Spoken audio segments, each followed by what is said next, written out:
नमस्कार। आयुर्वेद के video lecture में आपका फिर से स्वागत है।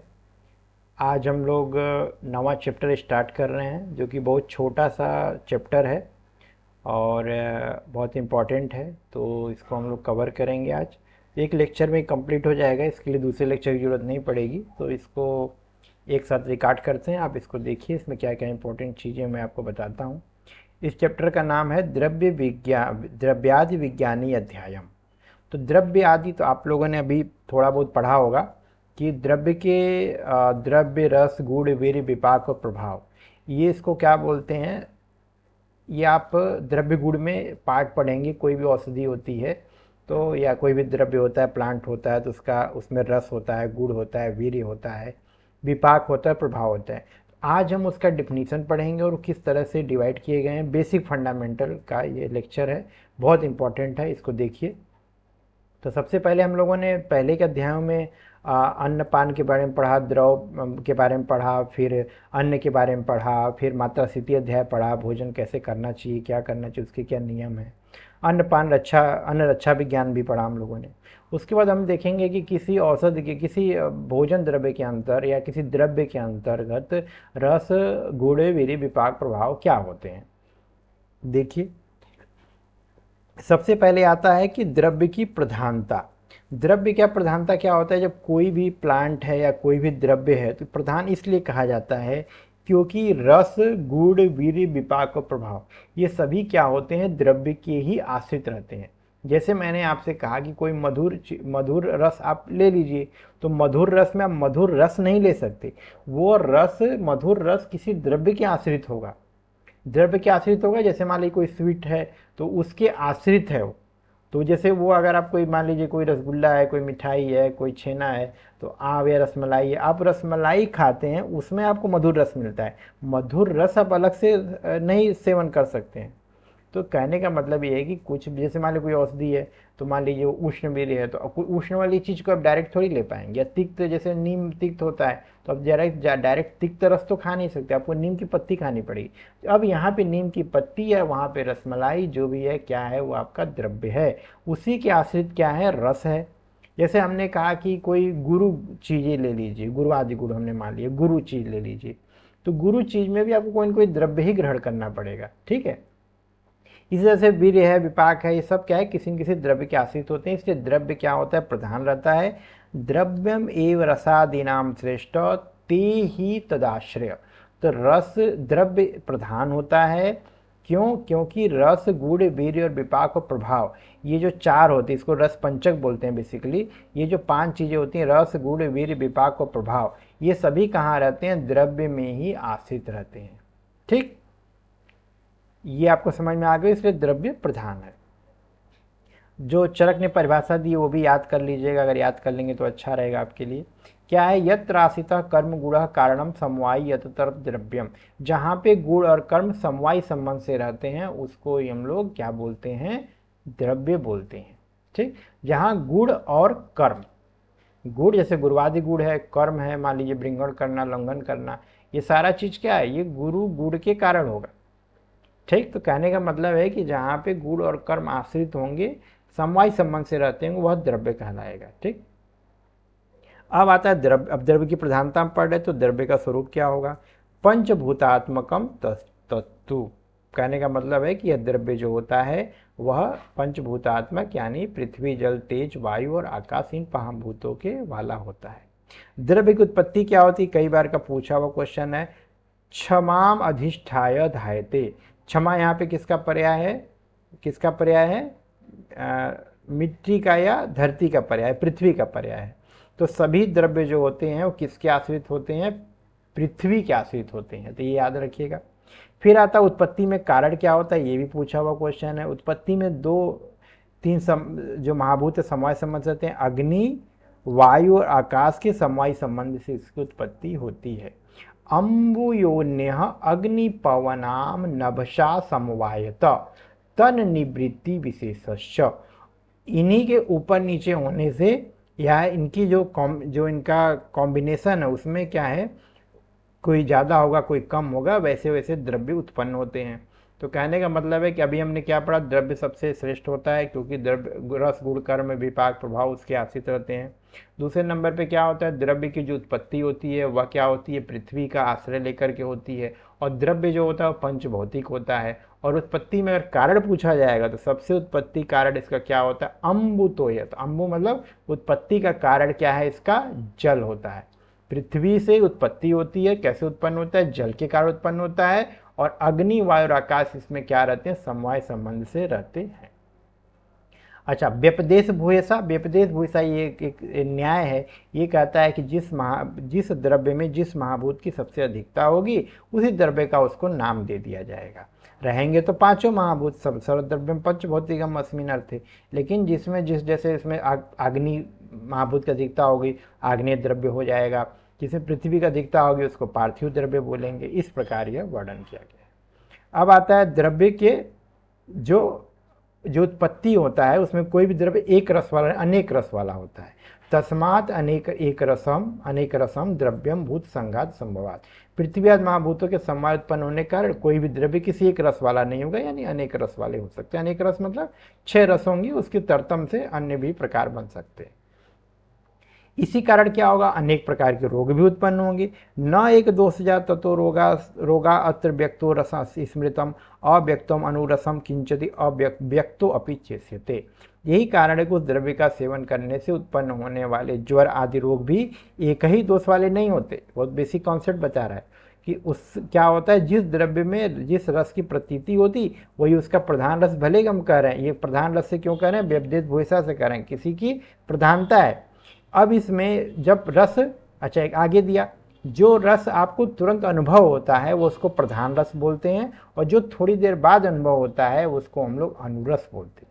अव्यक्तो अनुरस, व्यक्तो रस स्मृत।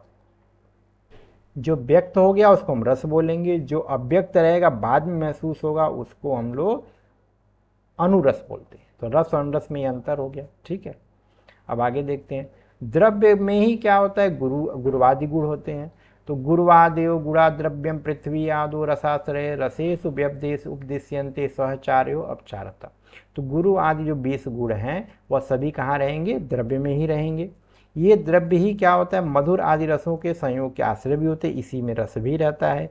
किंतु क्या होता है, किसी में कम होगा किसी में ज़्यादा होगा, यह साहचर्य के कारण होता है। कोई चीज़ गुरु हो जाती, कोई चीज़ लघु हो जाती। अब देखिए, अब इन्होंने बोला कि एक एक का हम गुण बताएंगे कि कौन कैसा होता है। सबसे पहले पार्थिव द्रव्य का दिया है, तो अब श्लोक याद करने की जरूरत नहीं है, आप बेसिक इसका मीनिंग समझ के रखिएगा। जो पार्थिव द्रव्य क्या होंगे, वो गुरु होंगे, स्थूल होंगे, स्थिर होंगे, गंध गुण उसमें बहुलता होगी। और कार्य क्या करेंगे, ये गौरव, स्थिरता, संघात, माना संघात मतलब इसमें क्या है, ठोसपन, सॉलिडनेस लाने वाले हैं, और उपचय, ये सब इसके कार्य होंगे। ठीक, आप पे होगा तो क्या होगा, तो देख लीजिए, द्रव शीत गुरु स्निग्धम मंद सांद्र उल्बोड़बड़म, यानी कि इसमें द्रवता रहेगी, शीतता रहेगी, गुरुता रहेगी, स्निग्धता रहेगी, मंदता रहेगी, शांता रहेगी, ऐसा रहेगा। कार्य क्या करेगा, आप्यम क्या करेगा, स्नेहनम विस्यंदनम, स्नेहन करेगा, विस्यंदन अभिसंधि होगा, क्लेदन करेगा, प्रहलादन करेगा, तृप्ति करता है, और बंधन करता है, बांधने का कार्य करता है। अब आता है आग्नेय द्रव्य होगा तो क्या करेगा, रुच तीक्ष्ण उष्णम विशद सूक्ष्म रूप उल्बड़म आग्नेयम। ये हो गया आपके, इसके गुण हो गए, रुच हो गया, तीक्ष्ण हो गया, उष्ण हो गया, विशद हो गया, सूक्ष्म हो गया, रूपगुण हो गया।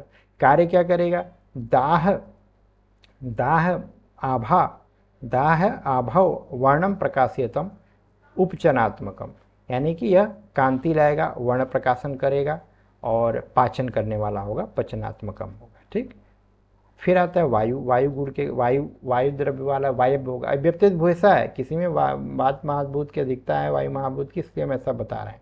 रहेगा तो पांचों ही, क्या रहेगा, रुच विशद लघु स्पर्शम गुलोड़बड़म, यानी रुच्छता विशदता लघु स्पर्श गुण इसमें प्रधानता रहेगी।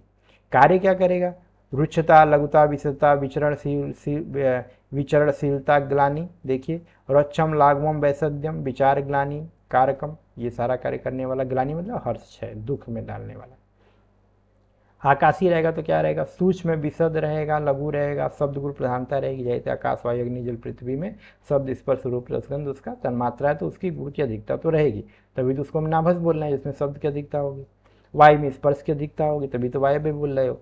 सौशीर्यम लागू में क्या करता है, सुशीरता लाता है, खोखलापन लाता है और लघुता लाता है। ठीक। अब आता है औषधमय द्रव्य में, जगत एवं अनौषधम। बहुत अच्छी लाइन है। इस संसार में कोई भी ऐसा द्रव्य नहीं है जो कि औषध न हो। जगत एवं अनौषधम, यानी जगत में कुछ भी ऐसा नहीं है, जगत एवं अनौषधम, इस जगत में कुछ भी ऐसा नहीं जो औषध ना हो। ठीक, यानी सभी द्रव्य औषध होते हैं, क्योंकि न किंचित विद्यते द्रव्यम वसान अर्थम योग्य, क्योंकि सभी द्रव्य अनेक अर्थों और प्रयोजन के अनुसार हम उसको प्रयोग कर लेते हैं। ठीक, इसी का क्या दिया हुआ है, पुनरुत्पादन ने चरक में क्या लिखा है, नन औषधि जगत भूतम, नन औषधि भूतम जगति किंचित द्रव्य उपलब्धि। संसार में कोई भी ऐसा द्रव्य नहीं है जो औषध के रूप में प्रयोग न की जा सके। ठीक, अब आता है द्रव्यों की विशेषता। अब देखिए द्रव्य के गुण के अनुसार इन्होंने दिया, ये बहुत इंपॉर्टेंट है, पंचकर्म में यूज होता है, याद कर लीजिएगा, इंपॉर्टेंट श्लोक है। द्रव्यम ऊर्ध्वगमम तत्रम प्रायो अग्नि पौनोत्कटम, यानी जो द्रव्य वमन कारक होंगे, ऊर्ध्वगमन करने वाले होंगे, उसमें क्या होगा, अग्नि और वायु, अग्नि और वायु ऊपर की तरफ जाती है, लघु होते हैं, तो अग्नि और वायु की उत्कटता यानी प्रधानता रहेगी। जो अधोगामी च भूयिष्टम भूमित्व गुणाधिकम, तो जो अधोगामी यानी विरोचन कराने वाले द्रव्य होंगे उसमें भूमित्व यानी पृथ्वी और जल तत्व का अधिकता होगी। तो इतनी आप बात को समझ में आएगी। द्रव्यों का कैटेगरी दो तरह का हो सकता है, पहला जो द्रव्य ऊर्ध्वगामी होते हैं और दूसरा क्या होते हैं, अधोगामी होते हैं। जो ऊर्ध्वगामी हो, इसमें आकाश तत्व को छोड़ दिया गया, जो ऊर्ध्वगामी होंगे उसमें अग्नि और वायु की अधिकता होगी, लघु रहते हैं, ऊपर को उठते हैं। और जो नीचे यानी विरेचन कराने वाले होंगे, जो अधोगामी कैटेगरी होगी, उसमें क्या होगा, पृथ्वी और जल महाभूत अधिक होंगे। ठीक, अच्छा एक यहाँ पे टिप्पणी दिखाया, देख लीजिए, इसमें नाभद गुण प्रधान छोड़ दिया गया। इसका गुण क्या होता है, संसमन कार्यत्वम, यानी कि यह जो है मिक्स नेचर का रहेगा, कभी ऊपर की तरफ रहेगा तो क्या होगा, वमन कराएगा, नीचे की तरफ जाएगा तो विरेचन कराएगा। तो हमें जनरली इसमें वक्तव्य में नहीं जाना है, मैंने आपको पहले ही बताया, हमें श्लोक को पकड़ के चलना है। तो श्लोक में क्या दिया है कि नाभद गुण की एक चर्चा नहीं की उन्होंने, केवल 4 महाभूतों के द्वारा द्रव्य की 2 कैटेगरी बताई है। पहला ऊर्ध्वगामी कैटेगरी, जो ऊर्ध्वगामी होगा उसमें क्या होगा, अग्नि और वायु की प्रधानता होगी। जो अधिगामी होगा उसमें क्या होगा, पृथ्वी और जल की अधिकता होगी, याद रखिएगा। ठीक, अब यहाँ पर द्रव्य को बता दिएगा, इति द्रव्य। अब हम आते हैं, द्रव्य के बाद आता है टॉपिक क्या आता है, रस का। तो रस का हम लोग क्या करेंगे, नेक्स्ट चैप्टर में इन्होंने लिखा है रसायन भेद उत्तरो उत्तरो मतलब अगले चैप्टर में आपको उपदेश देंगे, उपदेश हम आपको आगे बताएंगे। ठीक, अब आता है रस हो गया, रस के बाद अब आया वीर्य। तो अगले चैप्टर में हम लोग पढ़ेंगे रस के बारे में, वीर्य के बारे में पढ़ते हैं। तो वीर इन्होंने बताया है कि वीर्यम पुनर्वद्यंत एक गुरु स्निग्धम हिमम मृदु लघु रुच उष्ण तीक्ष्णम च। 8 अपना जो है अंडरलाइन कर लीजिएगा।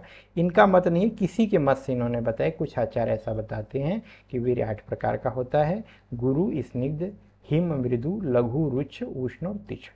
तो पेयर में याद करेंगे तो याद हो जाएगा, गुरु स्निग्ध हिम मृदु लघु रुच उष्ण तीक्ष्ण। अब आता है चरक सम्मत वीर्य। चरक जो बोलते हैं उसमें क्या है, डिफिनेशन दिया इन्होंने, चरकस्वत्वाह वीर्यम तत्क्रियते ये नहीं क्रिया। तो आप यहाँ से याद कर सकते हैं, वीर्यम तत्क्रियते ये नहीं क्रिया। जो द्रव्य वीर्य उसे कहते हैं जिससे कोई क्रिया की जाती है। न वीर्यम कुरुते किंचित सर्वया वीर्यकृता ही सब, कोई भी द्रव्य बिना वीर्य के कार्य नहीं कर सकता, ये सभी क्रियाएं वीर्य से ही संपन्न होती हैं। तो वीर्य का मतलब यहाँ पे क्या है कि आपका जो है उसका पोटेंसी से मतलब है, वह गुरुवीर्य है या शीतवीर्य है, शीतवीर्य है या उष्णवीर्य है। इस प्रकार की 2 कैटेगरी इन्होंने बताया। वैसे इन्होंने बताया कि 8 प्रकार के वीर्य होते हैं। अब देखिए वाग्भट क्या कहते हैं।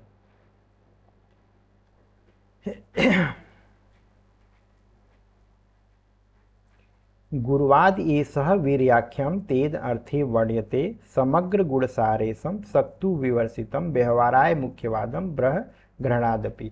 तो कहने का मतलब आप इन्होंने कोई ओपिनियन नहीं लिया है कि हमें अष्टवीर्य को नहीं मानना चाहिए या मानना चाहिए। इन्होंने ऊपर दिया कि अष्टविध वीर्य होता है, तो इन्होंने कहा कि अष्टविध वीर्य जो है वही 8 गुणों में ही, एक तरीके के 8 गुण ही हैं। अतः उक्त 8 गुणों को ही वीर्य कहा गया है। क्यों? कि गुरु, स्निग्ध, हिम, मृदु, लघु, रुच, उष्ण, तीक्ष्ण, इसमें क्या गुरुवादी गुण ही हैं, इन्हीं को वीर्य कहा गया है। उक्त गुण जो होते हैं वो पहले ही 20 गुणों में प्रमुख होते हैं और अपनी श्रेष्ठता की शक्ति के कारण विविध प्रकार के कार्य करते हैं। इसके श्लोक ऊपर कैद करने की जरूरत नहीं है, आप जनरली इसका मीनिंग पढ़ लीजिएगा। ठीक, सभी वीर्य जो होते हैं वह गुणों में चिरस्थायी होने के कारण अपनी शक्ति की अधिकता के कारण चिकित्सा व्यवहार में प्रयोग होते हैं। ठीक, इन्हीं गुणों के कारण उनको हम लोग ग्रहण करते हैं या फिर छोड़ते हैं। अब आता है रस आदि में वीर्य की श्रेष्ठता। अभी तक हमने द्रव्य को पढ़ा था, तो अब यहाँ पे बोलते हैं रस किस प्रकार बलवान होता है, किस प्रकार श्रेष्ठ है। देखिए, अतश्च विपरीत संभवस्यपि न ऐसा विवच्यते रसादिषु वीर्यम गुरुवादीय हेतु।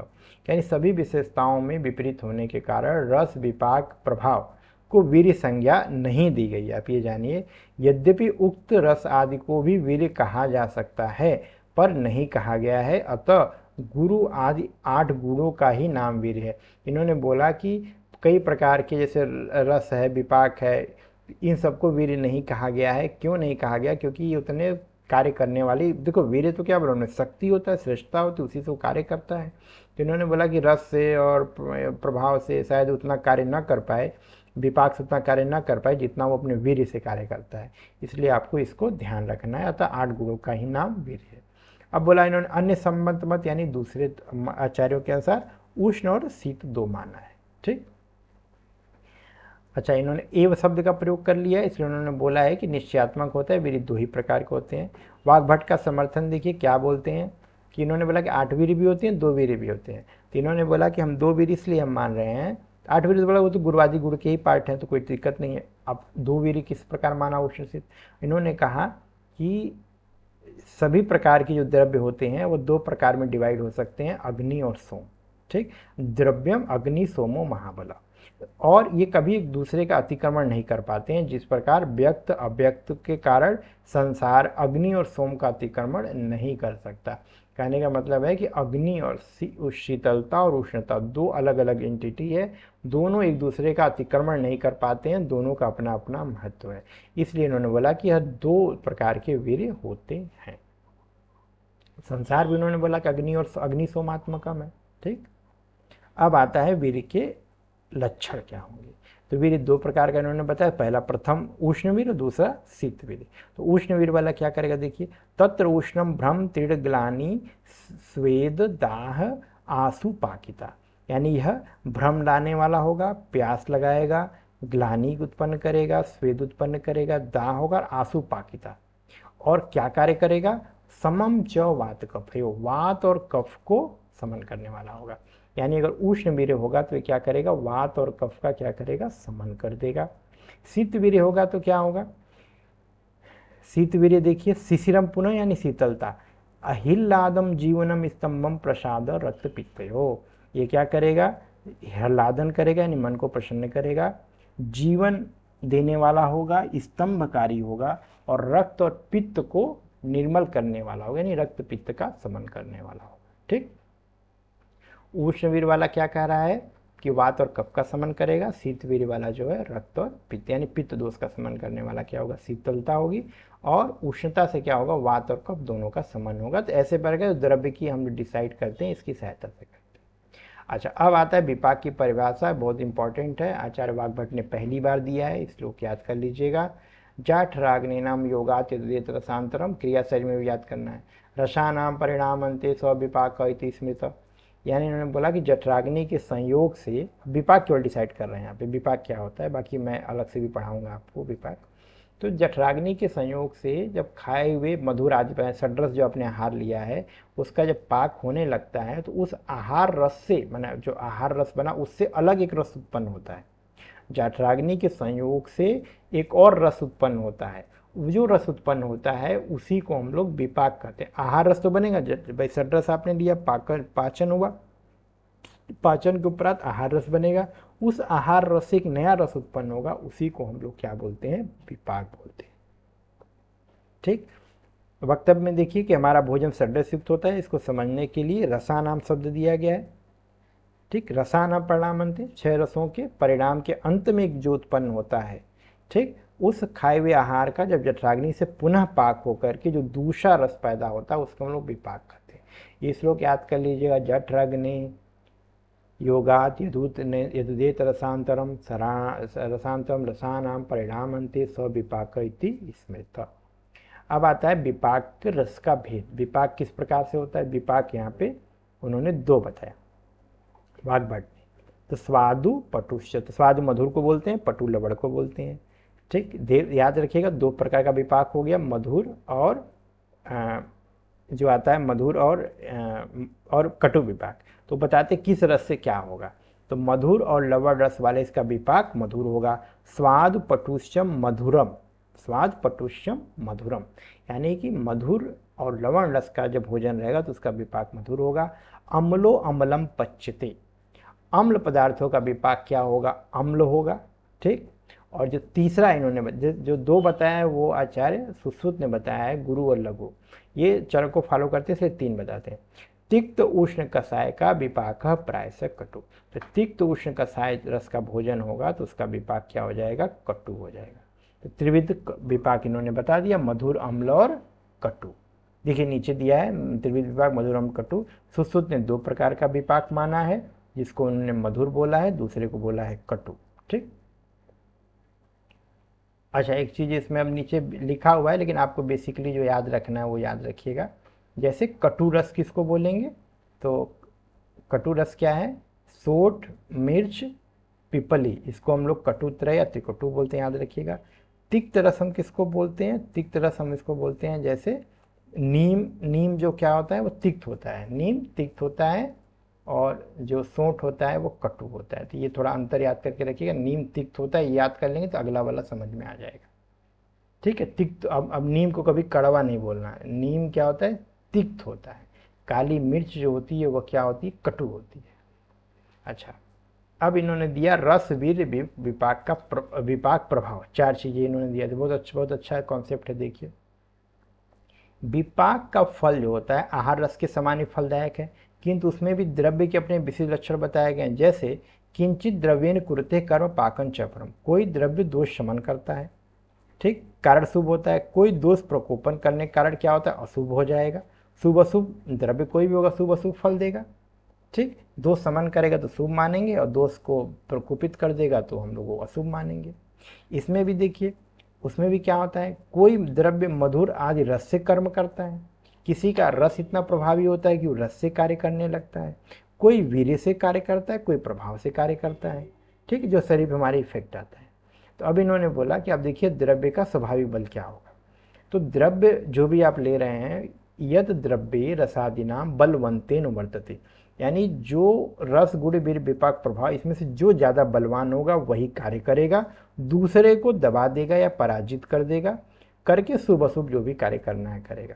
कहने मतलब है कि रस गुण वीर विपाक का प्रभाव, इन पांच चीज़ों में से इसी को रसपंचक बोलते हैं, इन्हीं में से कोई ज़्यादा बलवान हो, रस प्रभावी होगा तो रस का लक्षण दिखाई देगा, वीर प्रभावी होगा तो वीर का लक्षण दिखाई देगा, विपाक का भी दिखाई दे सकता है, प्रभाव बलवान होगा तो प्रभाव दिखाई देगा। ठीक, कहने का अर्थ है कि इन्होंने बोला कि भूयसा अल्पम ही जीयते, यानी एक दूसरे के जो कमजोर पड़ेगा वो बलवान द्वारा जीत लिया जाएगा।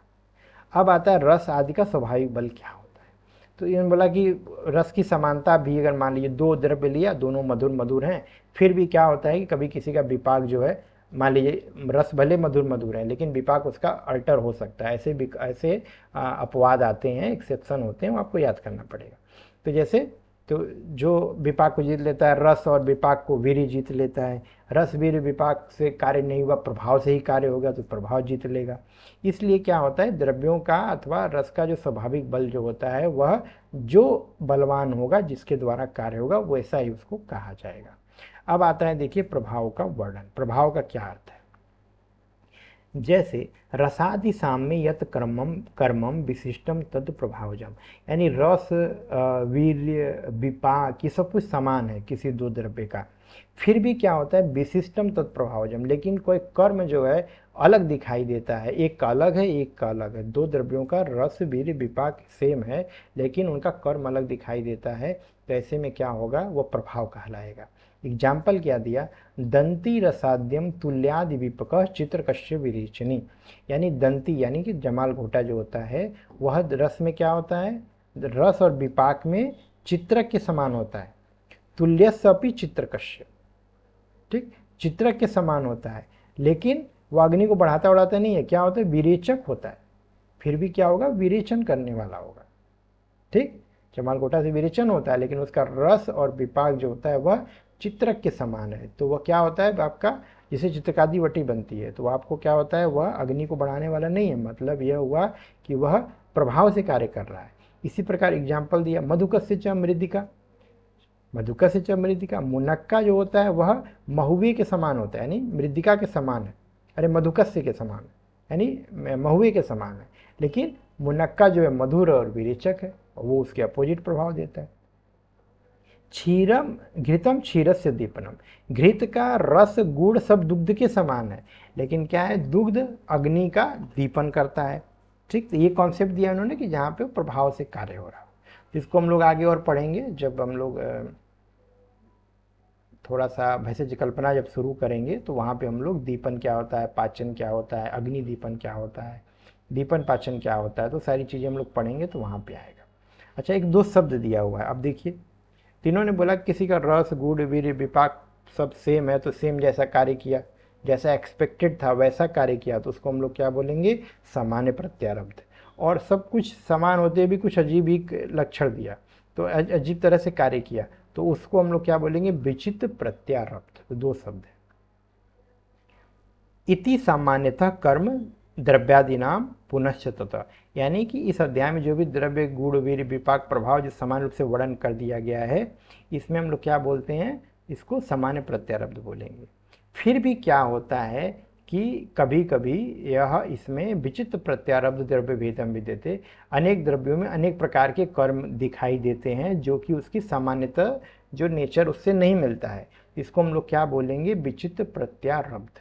तो कभी कभी एग्जाम में क्वेश्चन आता है विचित्र प्रत्यारब्ध समान प्रत्यारब्ध पे टिप्पणी लिखिए, तो आपको लिखना होगा जहाँ पे रस गुड़ वीर विपाक प्रभाव उसी प्रकार कार्य करते हैं जैसा कि होना चाहिए, जैसे मधुर होगा तो मधुरी विपाक होना चाहिए और उससे बल का बृंगण होना चाहिए, ठीक है, तो वो तृप्ति देने वाला होना चाहिए, तो इस तरह से अगर वो कार्य कर रहा है तो हम उसको क्या बोलेंगे, सामान्य प्रत्यारब्ध।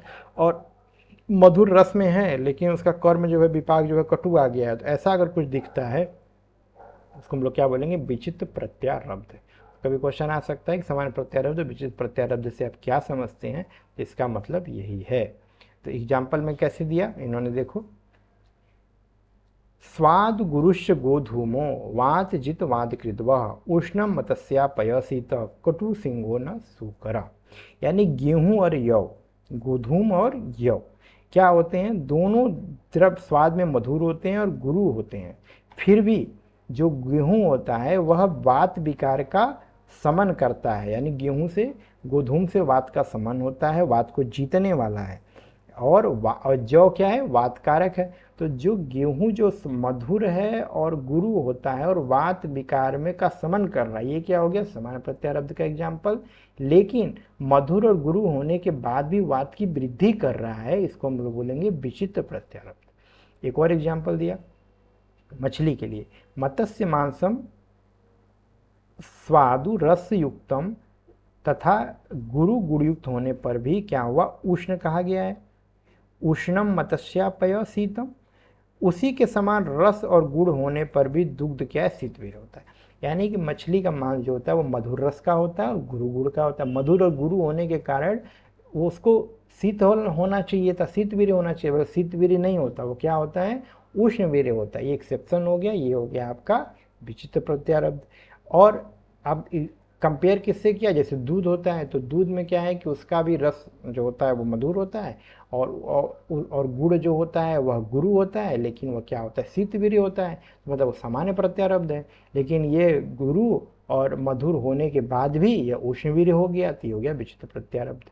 इसी पर एक एग्जाम्पल और दिया, कटु सिंहो न सुकर, सिंह सुकर मतलब यहाँ होता है, सुकर मतलब सुअर, तो सिंह और सुअर का मांस जो है मधुर और गुरु होता है, मधुर और गुरु दोनों है, वो भी सिंह का मांस भी और सुअर का मांस भी। लेकिन जब विपाक पे हम जाएंगे तो सिंह का मांस क्या होता है, कटु हो जाता है, और सुअर का मांस जो होता है वो मधुर हो जाता है। तो ये हो गया आपका विचित्र प्रत्यारब्ध। ठीक। तो जहाँ सुअर का मांस जो है समान प्रत्यारब्ध को फॉलो कर रहा है, वहीं सिंह का मांस जो है विचित्र प्रत्यारब्ध को फॉलो कर रहा है। तो यही छोटा सा चैप्टर था, और कुछ बेसिक चीज़ें इसमें थी बहुत इंपॉर्टेंट, वो अब मैंने आपसे डिस्कस कर लिया है।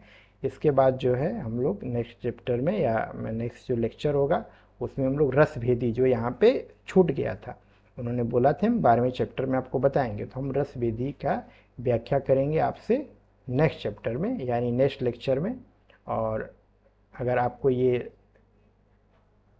दिया गया कंटेंट समझ में आ रहा है तो अच्छे से इसको पढ़िएगा। इसका एमसीक्यू भी सारे चैप्टर्स जो है 4 चैप्टर के बाद जो आने वाले हैं सभी के एमसीक्यू आपसे जल्दी शेयर किया जाएगा, तो उसको हम लोग वहाँ पे पढ़ेंगे। ठीक है, थैंक यू।